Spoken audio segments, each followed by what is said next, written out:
Hey guys, welcome back to our YouTube channel again filing 24। तो आज हम इस वीडियो के अंदर डिस्कस करने वाले हैं कि आप एक जीएसटी रजिस्ट्रेशन खुद घर बैठे कैसे अप्लाई कर सकते हैं। बहुत लोगों की क्वेरी आती है कि सर जीएसटी रजिस्ट्रेशन के ऊपर वीडियो बना दीजिए। तो मैं बता देता हूँ कि क्या क्या टॉपिक डिस्कस करने वाले हैं इस वीडियो के अंदर। पहला कि कौन कौन सी आपकी डॉक्यूमेंट्स की रिक्वायरमेंट होती है। सेकंड कि आपको किन चीज़ों का ध्यान रखना है जिससे आपका 110% अप्रूवल आ सके। बाकी तीसरा पोर्टल पर अप्लाई कैसे करना है step by step. Before I start my video तो मैं आपको बता देता हूँ, आप कोई सर्विसेज अवेल करना चाहते हो, जैसे थाउजेंड्स ऑफ स्टार्टअप्स हमारी सर्विसेज अवेल कर रहे हैं, तो आप हमारी टीम से कॉन्टैक्ट करके कुछ भी सर्विसेज अवेल कर सकते हैं, like related to GST registration, return filing, आपकी कंपनी की इनकॉर्पोरेशन, कंपनी कंप्लायंसेज, या फिर आपके वेरियस रजिस्ट्रेशन जो कि हो सकते हैं आपके ट्रेडमार्क, एमएसएमई, फसाए और आपका ईसी शॉप एक्ट लाइसेंस, या चाहते हैं कि आप आपकी इनकम टैक्स रिटर्न फाइल कराना, तो आप आपकी इनकम टैक्स रिटर्न भी फाइल कर सकते हैं। तो हमारे पास ये सर्विसेज ऑल अवेलेबल है। अगर आप चाहते हो तो दिए हुए नीचे नंबर पर आप हमसे कॉन्टैक्ट कर सकते हो। बाकी अपने टॉपिक पर वापस आ जाते हैं कि जीएसटी रजिस्ट्रेशन अप्लाई कैसे करना है, कौन कौन से डॉक्यूमेंट्स की रिक्वायरमेंट होने वाली है। तो पहला आपका जो डॉक्यूमेंट रिक्वायर्ड होने वाला है वो आपकी पासपोर्ट साइज फोटो। आपको passport size photo picture click करके अपने फोल्डर में सेव कर लेना है। सेकंड अपना पैन कार्ड, थर्ड आपका आधार कार्ड, फोर्थ आपका mobile number and email ID, और फिफ्थ आपका होने वाला है proof of place of business. अब ये आपका पार्ट ना 3 में डिवाइड हो जाता है। अगर आपका जो घर है या प्लेस ऑफ बिजनेस है वो आपके खुद के नाम में है तो सिर्फ आपका इलेक्ट्रिसिटी बिल लगने वाला है। बट अगर आप वो पेरेंट या रिलेटिव साउंड है तो उसके साथ साथ आपको लगने वाला है एनओसी, जो कि आपको साइन कराना है नोटराइज करके, प्लस उसके साथ एक इलेक्ट्रिसिटी बिल जो उनके नाम में होगा। ठीक है। तीसरा एक रेंट और लीज एग्रीमेंट। अगर आपने रेंट का रखा है या लीज का रखा है तो आपको rent agreement with electricity bill लगाना पड़ेगा। बात कर लेते हैं कि 6th रिक्वायरमेंट की, वो होने वाले 2 से 3 प्रोडक्ट्स की HSN कोड। उसके लिए आप क्या यूज़ कर सकते हो, चैट जीपीटी। आप चैट जीपीटी को अपना नाम बताना जो भी आपका बिजनेस का नाम है और उसके जो भी प्रोडक्ट्स हैं, तो वो आपको HSN कोड जो है आइडेंटिफाई करके दे देगा। बात कर लेते हैं कौन कौन सी चीज़ आपको ध्यान रखनी है। पहला होने वाला है आपको नोटराइज। आपको जो भी नोटराइज कराओगे या तो रेंट एग्रीमेंट कराओगे या एनओसी कराओगे, वो आपको मिनिमम ₹50 के स्टैम्प पेपर पे कराना है। तो बात कर लेते हैं एड्रेस। जो भी आप एड्रेस आप एनओसी पे या फिर आपके रेंट एग्रीमेंट पर मेंशन कराओगे वो एक्जैक्टली सेम होना चाहिए इलेक्ट्रिसिटी बिल के जैसा। अगर उसमें थोड़ा बहुत भी चेंज हुआ तो आपकी एप्लीकेशन एक तो अप्रूव नहीं होगी। अगर अप्रूव हो भी जाती है तो इन फ्यूचर अगर आपकी इंस्पेक्शन लगती है तो जो इंस्पेक्शन ऑफिसर आएगा वो आपका इलेक्ट्रिसिटी बिल और आपका रेंट एग्रीमेंट अगर चेक करेगा, रिकनसाइल करेगा, तो वो आपको सस्पेंशन के लिए डाल देगा। तो आप इसलिए कि आपकी तैयारी पक्की रखना। ठीक है। बात कर लेते हैं कि पैन और आधार नंबर। जो भी आपके विटनेस के सिग्नेचर कराओगे उनके पैन और आधार नंबर जरूर लिखवाना, नहीं तो क्लैरिफिकेशन में वो मांगने लग जाते हैं। तो आप पहले से प्रिपेयर रहोगे तो अच्छा रहेगा। बात की बात कर लेते हैं कमर्शियल पर्पस आपको मेंशन कराना जरूरी है रेंट एग्रीमेंट के अंदर। अगर आपने रेजिडेंशियल लिखवा दिया तो आपकी स्ट्रेट फॉरवर्ड कैंसिल हो जाएगी। क्लैरिफिकेशन में आपको यही मांगेगा कि आपने कमर्शियल क्यों नहीं लिखा। बाकी बात कर लेते हैं कि एनओसी वाला एक, अगर आपके रिलेटिव ओन करते हैं, अगर पेरेंट ओन नहीं करते हैं कोई प्रॉपर्टी, तो आप एनओसी के रूट से मत जाना, आप रेंट एग्रीमेंट के रूट से ही जाना। बिकॉज मैंने 2-3 एप्लीकेशन की जो हमारी क्लैरिफिकेशन आए हैं, जो हमने रिलेटिव से हमने एनओसी करा ली थी, उसके अंदर उन्होंने हमारे क्लैरिफिकेशन में मांगा था कि आपको रिलेशन प्रूव करना है। अब रिलेशन प्रूव करने के लिए क्या कर सकता है आदमी, उन्होंने ना तो कोई मेंशन करते कि आपको रिलेशन ऐसे प्रूव करना है, बट स्ट्रेट फॉरवर्ड लिख देते हैं कि रिलेशन आपको मेंशन करके कि रिलेशन आप प्रूव करो। तो बात कर लेते हैं कि जीएसटी को अप्लाई कैसे करना है, how to apply on the portal. तो उसके लिए सिंपल आपको जीएसटी पोर्टल पर आना है, जैसे कि आपको दिख सकता है gst.gov.in पर। तो ये पूरा का पूरा इंटरफेस होने वाला है। सिंपल से आपको रजिस्टर पर क्लिक करना है। जैसे ही आप रजिस्टर पर क्लिक करोगे तो आपके पास सामने ये इंटरफेस आ जाएगा। तो बाकी अब यहाँ से फिल करना शुरू करते हैं। तो पहले मैं आपको डिस्कस कर लेता हूँ कि ये सारी की सारी फील्ड्स हैं क्या। तो आई एम टैक्स पेयर, बाकी के ऑप्शन भूल जाओ, ये आपके लिए कोई मैटर करता ही नहीं है। 0.1% लोग होते हैं जो स्पेसिफिक बड़ी कंपनीज होती हैं, उन पे चीज़ें मेंशन एप्लीकेबल होती हैं। तो बाकी हमारे लिए टैक्स पेयर जो है वो यूजफुल होने वाला है। कर लेते हैं सेकंड फील्ड की जो होने वाली है स्टेट से रिलेटेड। अगर आपका स्टेट जोन से भी बिलोंग करते हो, दिल्ली, बिहार, यूपी, वो आप यहाँ पर सिलेक्ट कर सकते हो। जो हमारे क्लाइंट का है एज ऑफ नाउ तो वो दिल्ली से बिलोंग करता है। बाकी जो उनका डिस्ट्रिक्ट है वो नॉर्थ दिल्ली से बिलोंग करते हैं। तो आप अपने पर जो भी एप्लीकेबल स्टेट और डिस्ट्रिक्ट हो वो डाल देना। तो बाकी बात कर लेते हैं नेक्स्ट फील्ड की, जो कि होने वाली है legal name of the business. ये याद रखना, यहाँ पर बिजनेस का नेम नहीं आएगा। जो आपकी प्रोप्राइटरशिप होती है, उनके पैन कार्ड पर जो नाम होता है ना, वो ही लीगल नेम ऑफ बिजनेस होता है। और जो आपका ट्रेड नेम होता है वो अलग होता है। वो आगे एप्लीकेशन में मेंशन करने के लिए स्पेसिफिक फील्ड आएगी, जो आपकी जीएसटी रजिस्ट्रेशन पर प्रिंट होकर भी आता है। बट यहाँ पर आपको वो नाम नहीं डालना है। फॉर एग्जाम्पल लेते हैं, आपका नाम है अनिल कपूर और आपकी एक जो बिजनेस नेम रखने वाले वो रखने वाले AK एंटरप्राइजेज। बट यहाँ पर लीगल नेम ऑफ बिजनेस में आपका नाम अनिल कपूर आएगा, AK एंटरप्राइजेज नहीं आएगा। AK एंटरप्राइजेज आगे जाकर ट्रेड नेम के अंदर आएगा, वो आपका ट्रेड नेम है। वो बिजनेस नेम आपको प्रोप्राइटरशिप का सिर्फ और सिर्फ आपका खुद का नाम होता है। तो यहाँ पर ये याद रखना कि सिर्फ और सिर्फ आपके पैन कार्ड पर जो लिखा है वही नाम आने वाला है। जैसे ही आप लीगल नेम डाल दोगे अपने पैन कार्ड से लिखकर, तो उसके बाद आपको पैन नंबर डालना है, उसके बाद ईमेल आईडी और मोबाइल नंबर। इन पर आपकी एक OTP जाती है जो कि आपको वेरीफाई करानी थी। याद रखना कि दोनों OTP डिफरेंट आएंगे, आपको दोनों वेरीफाई कराने।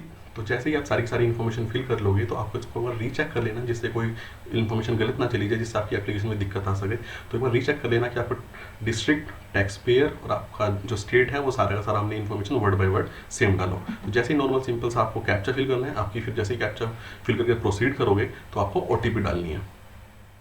तो जैसे ही आप मोबाइल और ईमेल OTP दोनों डालोगे तो उसके बाद आप प्रोसीड करोगे तो आपका एक TRN नंबर जनरेट होगा। को कहीं संभाल कर लिख कर रख लेना, या फिर आप अपनी चैट में ही कहीं कॉपी पेस्ट कर लेना।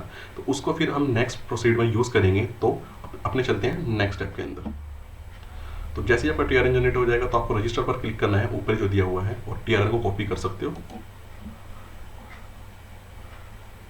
तो अगेन वही रजिस्ट्रेशन वाले पेज पर दोबारा आ जाएंगे, तो फिर आपको यहाँ पर क्लिक करना है TRN नंबर पर।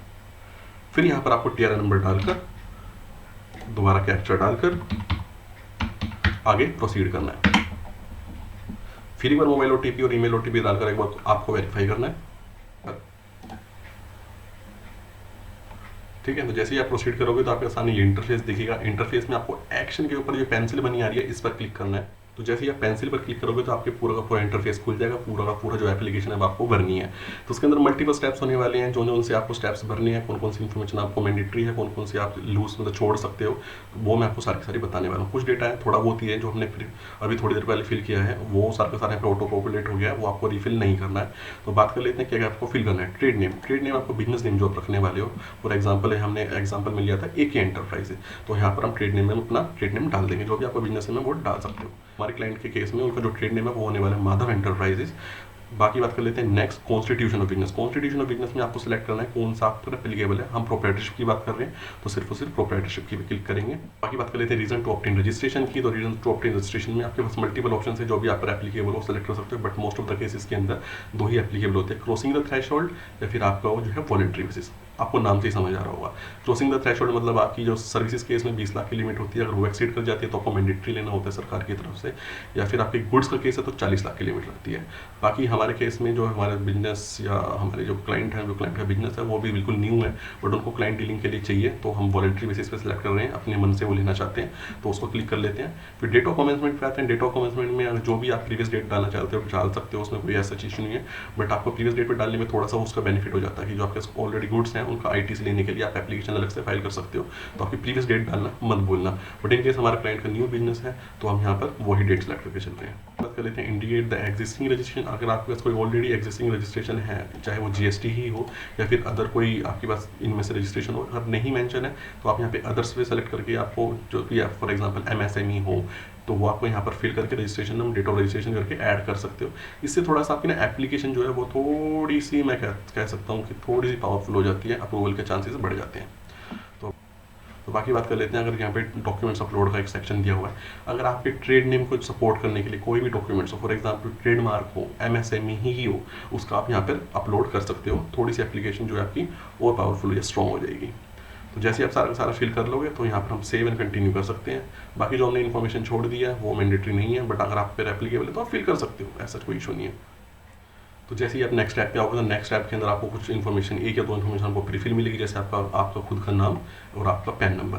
बाकी इन्फॉर्मेशन बताता हूँ क्या क्या फिल करना है। आपको एज पर पैन कार्ड ही फिल करना है। अगर पैन कार्ड पर फिल नहीं करोगे तो आपका जो है वैलिडेशन में वैलिडेट नहीं होगी एप्लीकेशन, तो इसलिए आधार कार्ड वगैरह से मत भरना, ये पैन कार्ड से ही देख कर भरना। तो फर्स्ट देख लेते हैं, यहाँ पर आने वाला आपका नेम ऑफ फादर। फादर का नेम जैसे भी जिस स्ट्रक्चर में लिखा हुआ है पैन कार्ड पर उसी स्ट्रक्चर में भरना, फर्स्ट नेम, मिडिल नेम और लास्ट नेम। फिर आती है डेट ऑफ बर्थ। आपके जो पैन कार्ड पर डेट ऑफ बर्थ मेंशन हो वो ही भरना, सेम इन्फॉर्मेशन।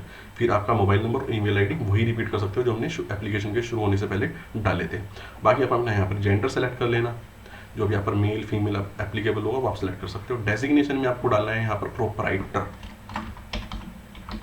यहाँ पर कुछ और नहीं डाल सकते कोई भी इन्फॉर्मेशन। कर लेते हैं रेजिडेंशियल एड्रेस की। रेजिडेंशियल एड्रेस आपको डालना है एज पर जो भी आप यहाँ पर रह रहे हो, बट मैं कहूँगा जो भी आपके आधार कार्ड पर मेंशन है वो आधार कार्ड वाला पूरा का पूरा यहाँ पर एड्रेस डाल देना।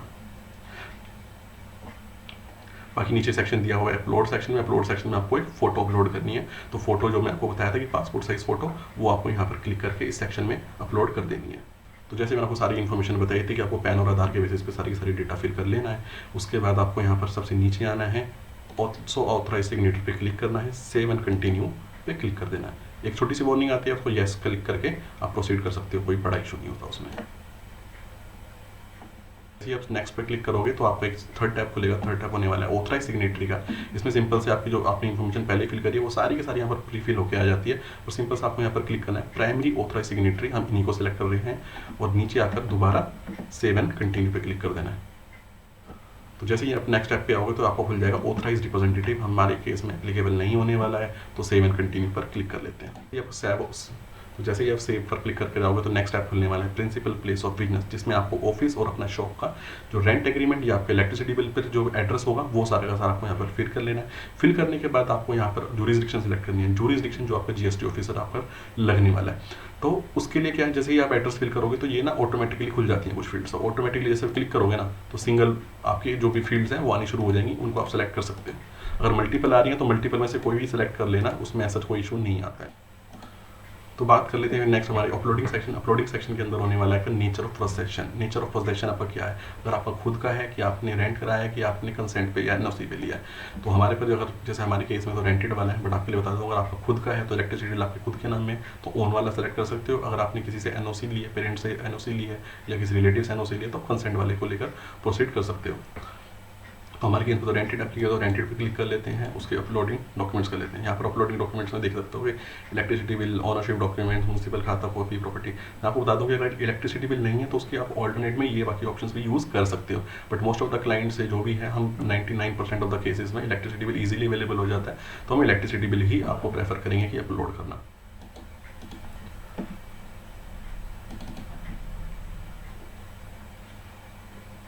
तो इलेक्ट्रिसिटी बिल अपलोड करने के बाद हम रेंट एग्रीमेंट अपलोड कर लेते हैं।